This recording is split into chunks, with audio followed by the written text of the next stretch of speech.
Welcome to Ideological. I am your host, Zach Lee, and today we are talking about political freedom and freedom of speech by looking at John Stuart Mill's brilliant essay on liberty.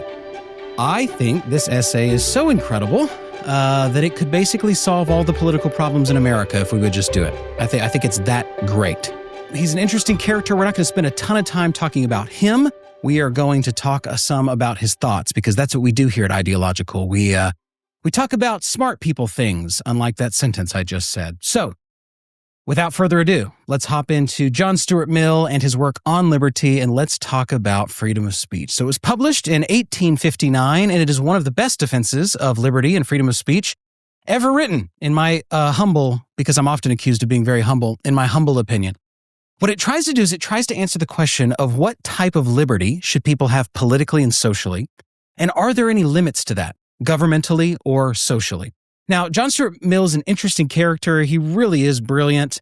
But like I said, we're not going to spend a ton of time on his life. Something you need to know about him, though, is that his dad, who was also a philosopher, made sure that he was rigorously educated. In fact, he began studying Greek at the age of 3, and by the time that young John Stuart Mill was 8 years old, he had already read a bunch of works by Plato, Xenophon, Herodotus, and others, all in Greek. 8 is also the age that he began studying Latin. Okay, so his dad pushed him really hard to be educated and smart, and it led to him having kind of a psychological and emotional breakdown. Having said that, though, he got a good education. Most of our 3-year-olds are not beginning to learn Greek like John Stuart Mill. Mill once said of his dad, "My father, in all his teaching, demanded of me not only the utmost that I could do, but much that I could by no possibility have done." Okay, so his dad is demanding that not only he does everything he can do, but things that are impossible. Again, he's a little kid. But he grows up to be this successful businessman, philosopher, someone who's also involved a lot in politics, and he writes several works that are great. And by great, it doesn't mean I agree with them. I just think they're well written. But On Liberty is one of his most popular ones. So let's look at a few of Mill's major ideas. Here's what true liberty is for him, politically and socially. We're not talking about like metaphysical liberty, like do you have free will or something. We're talking about politically and socially. What freedoms and such do you have? True liberty for Mill is this. It's liberty of conscience, thought, opinion, and feeling on all topics. And it's the liberty of pursuits and pursuing your life the way you want, which also includes the freedom to be in groups. So what he's saying is true freedom is the ability to think what you want, to believe what you want, to say what you want, to do what you want. And we're going to have some conversation in a second about are there any limits to this? But that's essentially what we're talking about with political liberty. When we say that a country is free, we typically mean something like that. People have the freedom to pursue their own ends, right, wrong, or indifferent, versus a country that might not have those freedoms. Let's say if you take a country that's communistic or one under some type of Sharia law, you don't have the freedom to speak your mind. You don't have the freedom to dress the way you want. You don't have the freedom to pursue certain things. You have to go along with the system. So freedom of speech for Mill is not the freedom to say anything you want as long as you don't offend somebody. It is specifically the right to say what you want, and people will always be offended. As soon as you start saying, you can have freedom of speech, but don't offend people, or don't be mean, or whatever, that will never have, people will always be offended. Doesn't matter what you say. People will always think you're being mean. In fact, even if you say it really, really nicely, people will actually say you were mean to them just because they don't like the content of what you're saying. They'll use tone as a way of juking content. So let me give you a few examples. Let's go kind of right and left here. Let's say that a conservative says that gay people should not get married. Well, that is his opinion that he's allowed to give, and that will be very offensive to the gay community.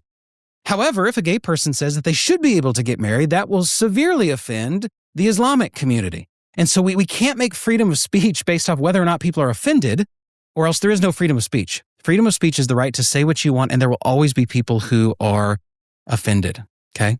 Number 2, you have the right to do anything that only physically affects you, and the government and others may not stop you. Let me tell you why this is really important. You have a right to do whatever you want, except when it encroaches upon somebody else's rights. This is a very common view of rights, and a lot of this comes from Mill. My right to throw a punch ends at your nose, if you want to say it that way. So if you say, okay, wait a second, Mill, you say you have a right to believe whatever you want, say whatever you want, do whatever you want. What if you want to murder people? Well, you don't have a right to do that because then you're infringing upon their rights. So you have a right to do whatever you want as long as it does not take away from the rights of other people, okay? So when we talk about the freedom here, it's the freedom to do whatever you want as long as it doesn't infringe on somebody else's rights. Everyone has these rights. Mill's a very individualistic thinker in this idea. So to give you another example, again, just kind of right and left, let's use the issue of transgenderism. Somebody has the right, in Mill's view, to say that they're whatever gender they want to be. They can think about gender however they want to do it. They can dress how they want. They can pick their own name, etc. But somebody that disagrees with that also has the right to think whatever they want about gender. They don't have to be forced to use that person's pronouns or anything like that. The transgender person can think about life the way they want. The person that disagrees with transgenderism can think about life the way that they want. They're both having those freedoms. What people often try to do, though, is they try to take their freedoms and they try to push it on somebody else at the expense of that other person's freedoms. And so Mill is not for that. He wants everyone to have these different freedoms. The government's job is to protect your freedom, both from the government, so it's self-limiting, and from other people that would try to take it. But listen to this. This is very interesting with Mill. It is not the government's job to protect you from yourself, either physically or morally. One's own protection, physically or morally, is not a sufficient reason to prevent him from practicing his liberty. So, the government can make laws about me assaulting somebody else, or me stealing from somebody else, or me silencing somebody else because that's affecting that other person. What Mill does not want is for the government to make laws on things that only affect me. Okay, so let's step away from Mill for a second. Okay, put on your thinking caps. Let's step away from Mill for a second, and let's think of some things and some laws that have to do primarily with you or solely with you and not with other people. So we're going to step away from Mill. I'm not saying that Mill would use all these examples or something, but let me give you a few just to kind of make the point that he's making. Should the government have a right to make it a law that you must wear a seatbelt when you're driving by yourself? Because that's a law, where I live at least. You have to wear a seatbelt every time you're in the car. I get it if, let's say, you're making your kids wear a seatbelt or something like that. They're underage and you're trying to protect them and all that. All that makes sense. But for Mill, it makes no sense for the government to say you must wear a seatbelt when you're by yourself in a car. What if you hit somebody else? Well, that has nothing to do with your seatbelt. That has to do with hitting them or whatever. So that's a law that we have that's just there with the government trying to protect you. You should have a right to wear your seatbelt or not. I don't mean to sound like a total badass, but you can drive to the mailbox without wearing a seatbelt. But let's take some other ones that maybe are a little more intense. What about suicide? Right? Attempted suicide and these kind of things are illegal. In fact, I'd have to look this up. I didn't look this up beforehand. I should have. I think that suicide is not technically illegal, but attempted suicide is, because once you've already committed suicide, there's really nobody to prosecute. So suicide, though, should there be laws against suicide, or is that something that you should have a right to do? So notice that that's something that affects you. Now, I want to pause right here because the first thing you're thinking, if you're a sharp cookie, if that's even the phrase, smart cookie, is you're thinking, wait a second, it does affect other people, Zach, in a metaphorical way. In an emotional way, it affects people. In a relational way, suicide affects a bunch of people. You not wearing a seatbelt and getting severely injured affects a lot of people. We can't start defining affects other people in some metaphorical, emotional, or relational way, or else all of our freedoms are gone. Right? If I say, I'm going to convert to Islam, or I'm going to convert to Judaism, or I'm going to convert to the flying spaghetti monster religion thing people talk about, that's going to affect a lot of people in my life. That's going to cause conflict between my wife and I. It's going to cause conflict between my friends that think all those things are stupid and then my friends that think all those things are good. It's going to affect my kids. It's going to affect a bunch of people. But you can't say that those affecting people in this generic, metaphorical, emotional, or relational way is grounds to limit your freedom, or else you have no more freedom. You're going to offend people when you curse. You're going to offend people by the content of what you say. That's going to relationally affect them. That's not what we're talking about. We're talking about physically affecting people or taking away their rights. Those are the kind of things where we can't exercise our liberties to physically harm somebody or to take away their rights. Them not liking it, them being affected by the way we live is not grounds for limiting somebody's freedom. What about prostitution? You have somebody who's a consenting adult, and then you have another person that's a consenting adult. That only affects them. Should prostitution be illegal if you're thinking through Mill's lens? Or what about drug use? Should you not have the right in the comfort of your own home to do drugs? Not to give them to your kids, not to sell them at a school. Again, now you're affecting other people. You're affecting those underage and these kind of. What about just doing drugs in your home? Should there be laws against that? Now, as I give those examples again of prostitution and drug use, you're thinking, Zach, this affects other people. It affects culture. It leads to decadence. It leads to immorality. It leads to the degradation of society. I hear you, but if you say that, you now have to start limiting all kinds of things. You have to say that people must not drink anymore because that could lead to bad things in society. You must say that everyone is required to go to some sort of religious assembly or church or something on a Sunday because that could lead to the degradation of society. Again, we're not talking about things that secondarily influence or affect other people. We're talking about things that physically affect them, their safety, those kind of things. So he would be for having a driver's license because you need to not crash into other people. Again, you're affecting other people. But when it comes, I say all that to say this, when it comes to things that solely affect you, the point Mill is trying to get across, and again, I'm not saying these are his examples. I'm just trying to give you some good ones to think through, again, with your friends over a nice glass of wine that is not degradation of society, but a brilliant thing. The question really is, does the government have the right to make these laws when those laws only affect you? Okay? Freedom of speech for Mill is primarily about being able to express the content of what you want to say. So anytime you talk about freedom of speech, and we've got a whole nother episode, by the way, where I interview a guy who's a First Amendment attorney, and we talk about freedom of speech. People always talk about the exceptions, yelling bomb on an airplane or inciting people with fighting words or standing outside a governmental building and saying, let's riot. All those things are not really about getting content across, like the actual concepts that you're thinking about. They're all trying to use words to do something else. What Mill's trying to defend is the idea of concepts. You should have the right to say what you want to say. You should have the right to live your life the way you want to live. Not as a way to hurt other people's freedoms. Let me give you a very famous quote from Mill. An opinion that corn dealers are starvers of the poor or that private property is robbery ought to be unmolested when simply circulated through the press, but may justly incur punishment when delivered orally to an excited mob assembled before the house of a corn dealer or when handed about among the same mob in the form of a placard. He's trying to say there's a big difference between saying, I hate corn dealers. They are starving the poor. They're these terrible businessmen. That's way different than when there's like this angry mob with their pitchforks and their torches outside of a corn dealer's house. And we're like, let's burn it down. We're again talking about content. Now, the reason this is interesting, let's bring it into today. Since, again, I work for the Institute for the Study of Philosophy, Politics, and Culture. Let's talk about the culture side. Does social media, or should social media, have the right to censor you if you're just cursing somebody out? Maybe. There's no content really that's being exchanged. It's not ideas, ideological. Instead, you're just kind of being mean to the person. So those get canceled because of terms of service. What happens though if in kind words, with no obscenity, with no cursing, you just say something that is offensive to people because of the culture in which we live? You just say, hey, not trying to be offensive. In my opinion, here's what I think about marriage. Here's what I think about gender. Here's what I think about politics. Here's a candidate I like. And then you get canceled for that. All of a sudden, the content is considered hate, not you trying to be obscene, but you just expressing your idea. Notice that what you'll see with big tech companies, you'll see it with social media, is they will cancel things that they think are offensive. And they will equate obscenity and cursing and these kind of things, being mean to somebody or harassing them, with simply kindly expressing an idea that probably people have held throughout history up until like 10 minutes ago that now is super offensive.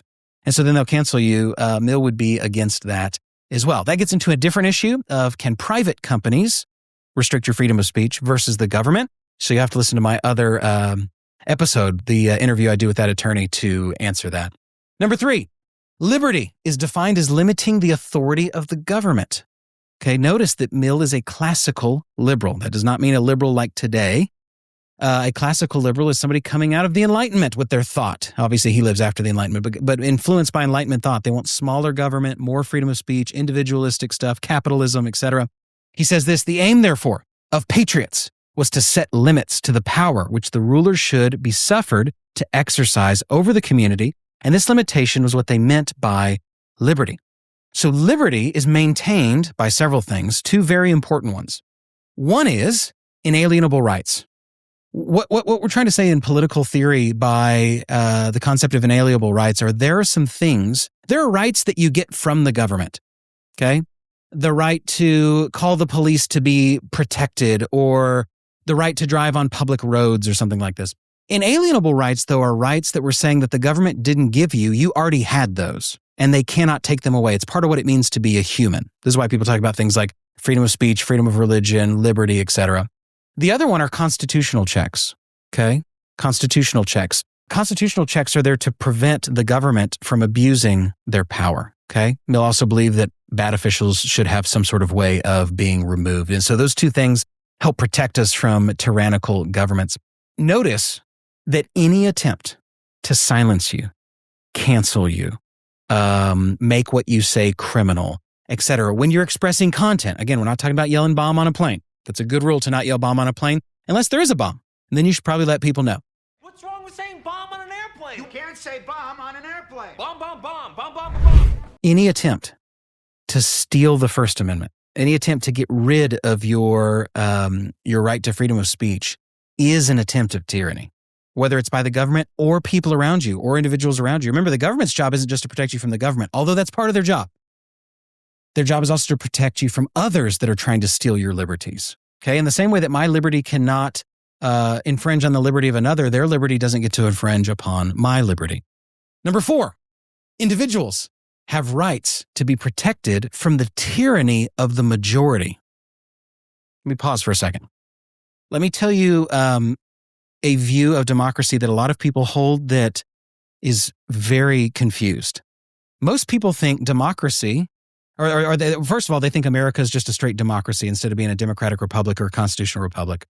So they don't understand that, but they also don't understand the problem with democracy. You understand that a lot of thinkers throughout history thought that other than tyranny, democracy might be the worst form of government because it's ruled by the uneducated, idiot masses.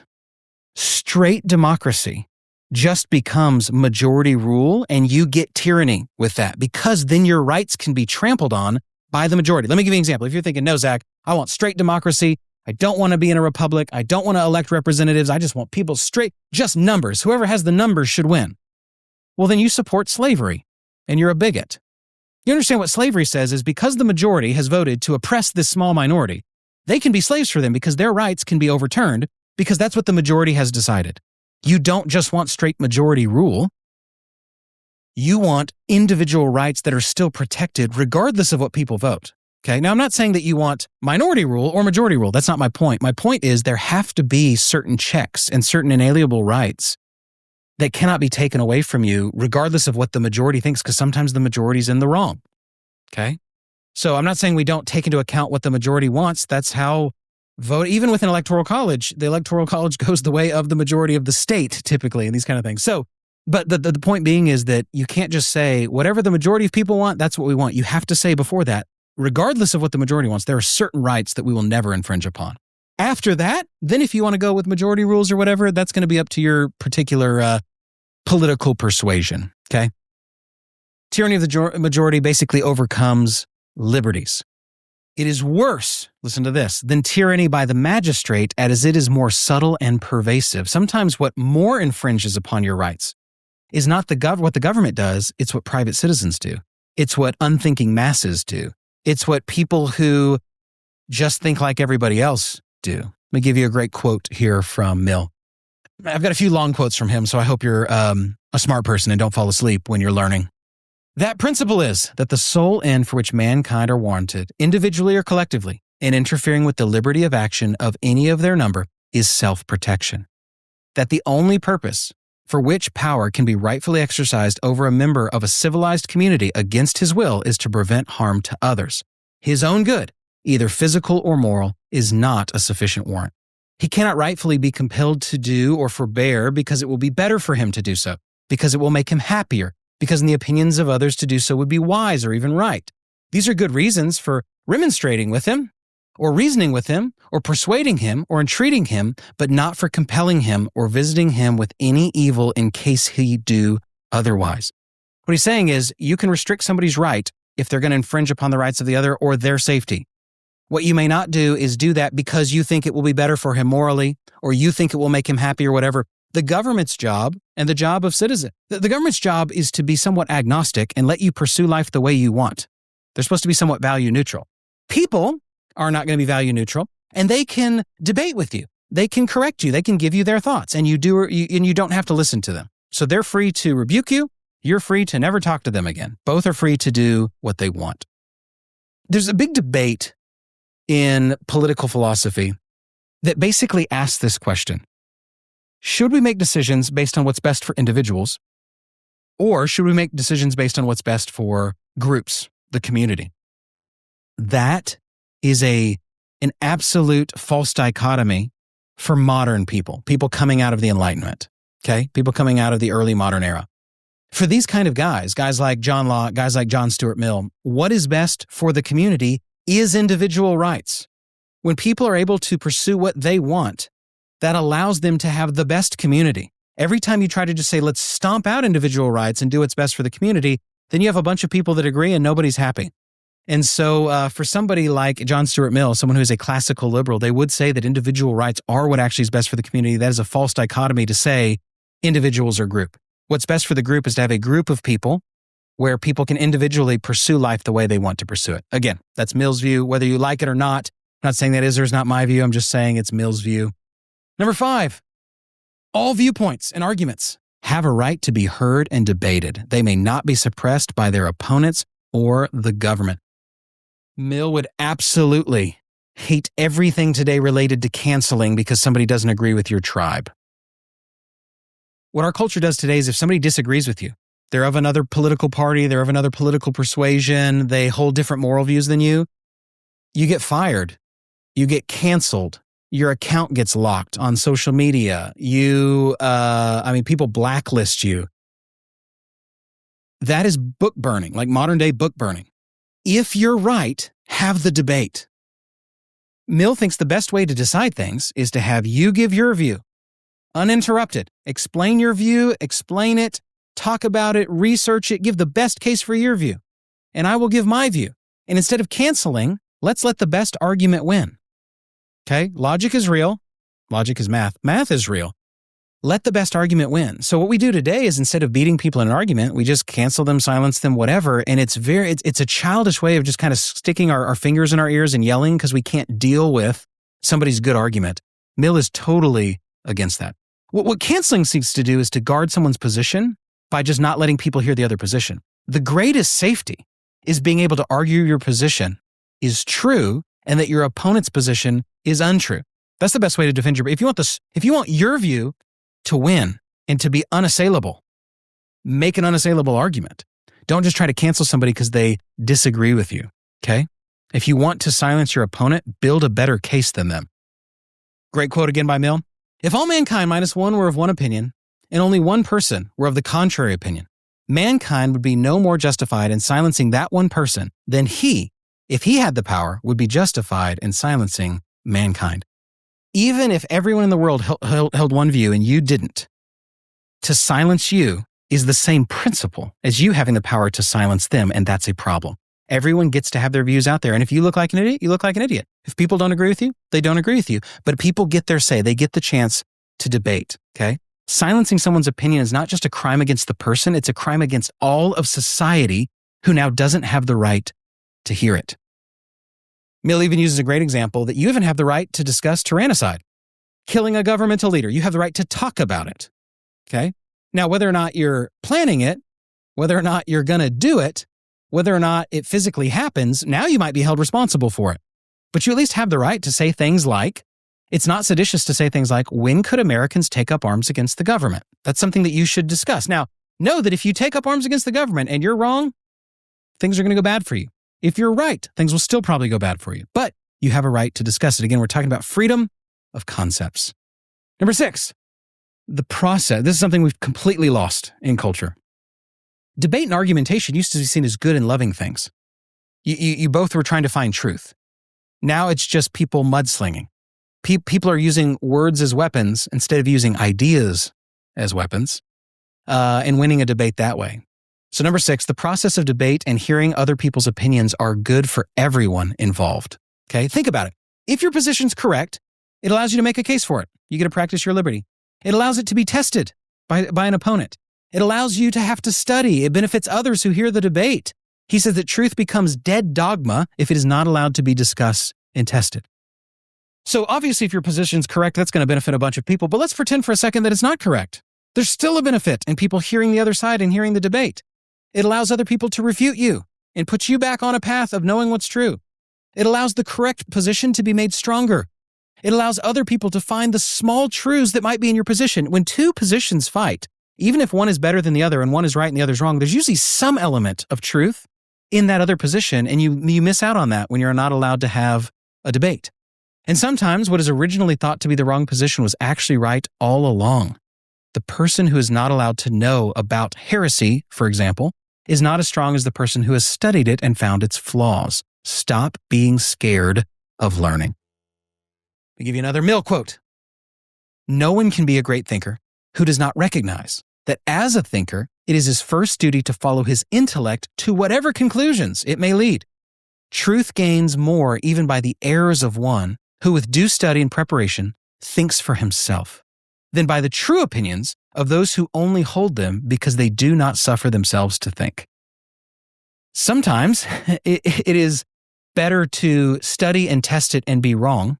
Sometimes you learn more from that, and society learns more from that, than just people who've adopted whatever view they've adopted. Maybe you've adopted it from a parent or grandparent. Maybe you've adopted your view from your friends. Maybe you've adopted the views you hold from your college professors. Maybe you do it from social media. You just want to hold the view that seems cool. You have to study. You have to test. You have to test your own position. When I'm teaching people how to think, one of the first things I teach them is take the position you so badly want to be true and throw all the firepower you can against it. You so badly want it to be true, so you're going to try to manipulate the evidence. Don't do that. Try to crush your own position. Be as skeptical of your own position as you are of somebody else's position. So let me give you a summary of the problems with denying freedom of speech and thought. One, an opinion you don't like may be true. I've reworded these. Mill gives these, but I've reworded them to make them easier to understand. Even false opinions have elements of truth, and the debate grows our knowledge. If the current opinion is right, it will be held as a prejudice unless it is defended, debated, and challenged. So it actually makes the correct position, if it already is correct and it is the prevailing opinion, it makes it stronger. The current doctrine will lose power and become a dead thing if it's not debated. So you have to let everyone have their say. You don't get to silence them. And again, this happens from a bunch of different groups. Again, this podcast is like politically agnostic. There are certain views that you'll see that I hold, but I just don't rant against one side or the other. And so I'll give you an example of where you see freedom of speech suppressed by all different groups throughout history. The Christian who thinks that atheism will destroy society or will ruin the world if kids are taught about evolution or something like this is the same as the Roman emperors who thought that Christianity would ruin the world and silenced them. You have to let people speak, and you have to have a better case than them if you don't like what they're saying. Almost done here. Almost done. Next, number 7. Mill believes that bold and aggressive individuals are the best members of society. I love that. We are just surrounded by cultural cowards that just do what everybody does. It's like the emperor's new clothes. Everybody just says the thing they're supposed to say, even though they see the emperor's naked. Not for Mill. Mill believes that bold and aggressive individuals are the best members of society.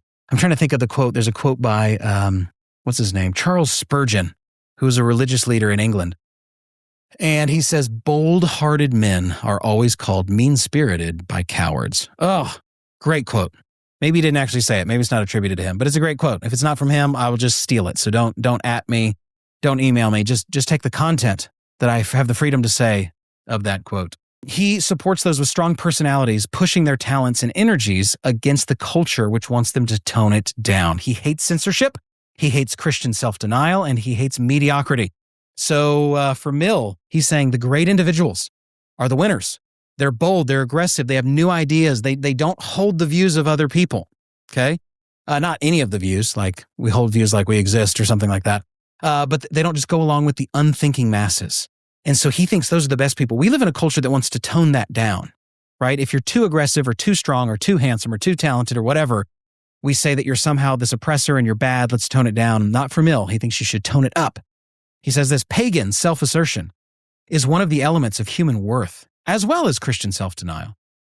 There is a Greek ideal of self-development, which the Platonic and Christian ideal of self-government blends with, but does not supersede.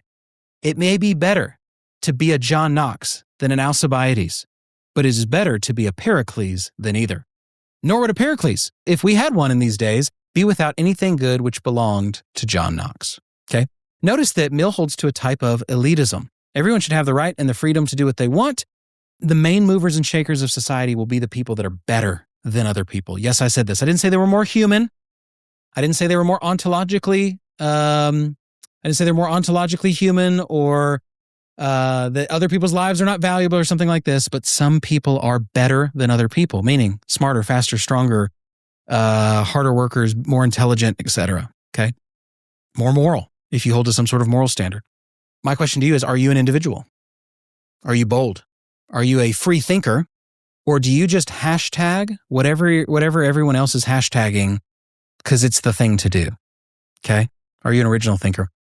People will always, and I've experienced this, every day of my entire life.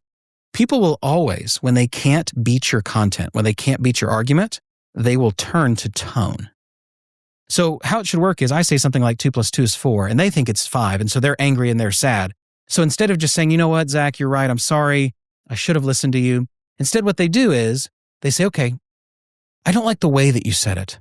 I think you were arrogant when you said it. We don't have the relationship for you to tell me that 2 + 2 is 4. We don't have a relationship where you can critique me yet. They will do anything other than admit that they were wrong because people are proud. It's a lack of virtue. When somebody doesn't deal with your argument, they just deal with your tone, your language, whether or not you're being mean or aggressive or you seem proud or any of that kind of stuff. That is a smokescreen. That is a red herring where they are trying to hide their lack of virtue in being wrong, which, by the way, is a lack of virtue. They're trying to hide that by shifting the argument to be about now the way you said 2 + 2 is 4 instead of what actually the answer is, what the actual answer to 2 + 2 is. Anyway, be on guard for that. Next, true genius for Mill. True genius for Mill is originality. It's not going along with the unthinking masses, okay? Unoriginal people don't see the brilliance of originality. Mill hates when people just go with the cultural masses. So think of somebody like a Steve Jobs or an Elon Musk or whatever. These are original thinkers. They come up with crazy ideas. Steve Jobs is like, hey, I think I want a phone with one button, but it does all the things. And you're like, what does that mean? Boom, iPhone. Or Elon Musk is like, hey, we're just going to maybe colonize Mars. Who knows? That's fun. That's just like a little side project I'm working on. These are original thinkers. And there's a lot of others outside of it. There's original military thinkers, academics, doctors, etc. He says this. I'm going to read you 2 quotes by Mill. The second one's pretty long. No government, by a democracy or a numerous aristocracy, either in its political acts or in the opinions, qualities, and tone of mind which it fosters, ever did or could rise above mediocrity. Except insofar as the sovereign, many have let themselves be guided, which is in their best times, they always have done, by the counsels and influence of a more highly gifted and instructed one or few. Let me read that last part again. I'm going to read the whole thing again. I think it's a great quote. No government, by a democracy or a numerous aristocracy, either in its political acts or in the opinions, qualities, and tone of mind which it fosters, ever did or could rise above mediocrity, except insofar as the sovereign many have let themselves be guided, which in their best times they've always done, by the counsels and influence of a more highly gifted and instructed one or few. Society is the best when there are winners leading it. Here's another one. We have a right also in various ways to act upon our unfavorable opinion of anyone, not to the oppression of his individuality, but to the exercise of ours. We are not bound, for example, to seek his society. We have a right to avoid it, though not to parade the avoidance. For we have a right to choose the society most acceptable to us. We have a right, and it may be our duty to caution others against him, if we think his example or conversation likely to have a pernicious effect on those with whom he associates. We may give others a preference over him in optional good offices, except those which tend to his improvement. In these various modes, a person may suffer very severe penalties at the hands of others for faults which directly concern only himself. But he suffers these penalties only insofar as they are natural and, as it were, the spontaneous consequences of the faults themselves. Listen to this. Not because they are purposely inflicted on him for the sake of punishment. A person who shows rashness, obstinacy, self-conceit, who cannot live within moderate means, who cannot restrain himself from harmful indulgences, who pursues animal pleasures at the expense of those feeling and intellect, must expect to be lowered in the opinion of others. and to have a less share of their favorable sentiments. But of this he has no right to complain unless he has merited their favor by special excellence in his social relations, and has thus established a title to their good offices, which is not affected by his demerits toward himself. What does that mean, Zach? If you're pursuing your life in a dumb way and bad things happen to you, that's what you get. But it's not that other people should be trying to punish you and penalize you and make your life worse by those actions, but you get the result of your actions. If you are a jerk to everybody and they don't want to associate with you, that's what you get. If you have stupid ideas and it leads to stupid consequences, that's what you get. But that's super different than expressing a dumb idea and having the government or other people like penalize you apart from the actual causation of that thing that you're doing. That's different for Mill. Next, and we're almost done. Hang in there. He is a big proponent in freedom to educate your child how you want. Now, this is interesting. There are places in Mill where he seems to support the idea that government should make sure their citizens are getting educated, right? Like that's a good thing for citizens to be able to read. But he is totally against our idea today that the government should be doing the educating. The government typically doesn't do anything better than private companies and citizens and this kind of stuff. So he wants there to be a standard of education. He thinks everyone should be educated. The government can even maybe make laws requiring that your kid be educated, but the government doing the educating he thinks is asinine because it's just going to produce groupthink. Remember, getting an education is not quoting your teachers or professors. It's disagreeing with them. A real education doesn't have you parrot your professors. It has you write books against them. That's a real education. It teaches you to think for yourself. And so he thinks people should be educated, but parents should have a right to decide. Maybe that's at home. Maybe that's through private education or tutors. Maybe that's through the state if you want. But he says this: the objections which are urged with reason against state education do not apply to the enforcement of education by the state, meaning they should enforce it, but to the state's taking upon itself to direct that education, which is a totally different thing. That the whole or any large part of the education of the people should be in state hands, I go as far as anyone in deprecating. So he realized you're going to get lower standards of education and you're going to get groupthink if you let the state be the one to tell you what to think. And so he's big on education, but he wants freedom for people to not just get stuck in this morass of whatever everybody else is thinking and saying.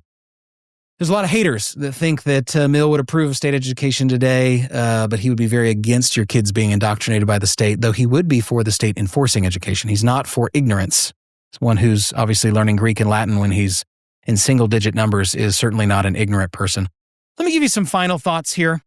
Why are we talking about this guy?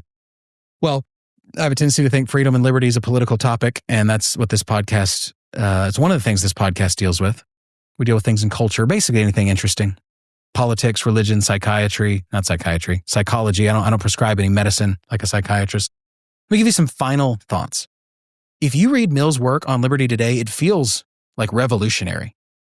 But it's the view that most, intellectual people held coming out of the Enlightenment for the last, 300 to 400 years, 200 to 300 years. Mill is what is called a classical liberal. A classical liberal wants to emphasize individual freedom to do what you want, to think what you want, freedom to pursue these intelligent things. They want limited government. They're pro-capitalism. They're a lot of what you think of when you think of kind of the views of the founding fathers in the U.S. Obviously, those guys came before Mill, but the concepts were kind of already there. So Mill is what's considered a classical liberal. That's different than a liberal today.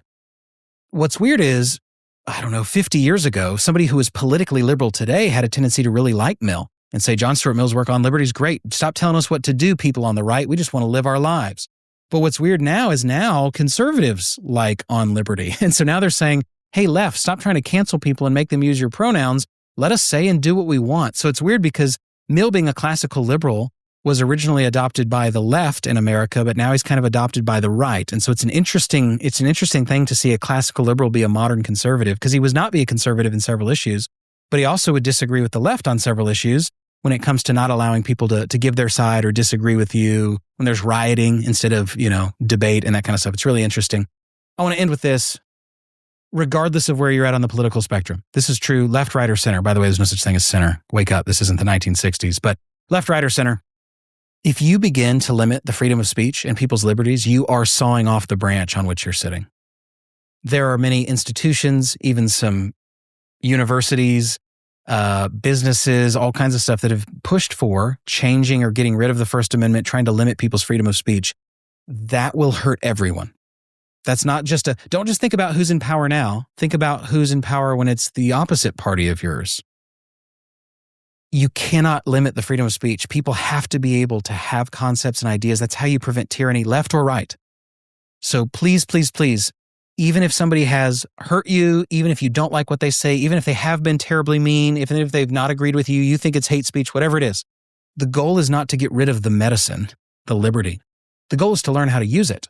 And it's to beat them with argument. So again, regardless of what what side you land on, you need to be able to have an open debate, okay? So leftist, if you don't like somebody because you think they're a bigot, then beat them in debate and prove that they're a bigot and let everyone see it, and people's social pressure will then be applied to them. Right winger, if you don't think that gay people should get married or whatever it is, then make a case for it and prove it and show what marriage should be within a republic. What are the benefits socially of marriage, blah, blah, blah. But make a case for it. Don't just scream or tweet or whatever it is. Let's have more open and honest dialogue and debate. Thanks for joining in. Ideological, John Stuart Mill's on Liberty.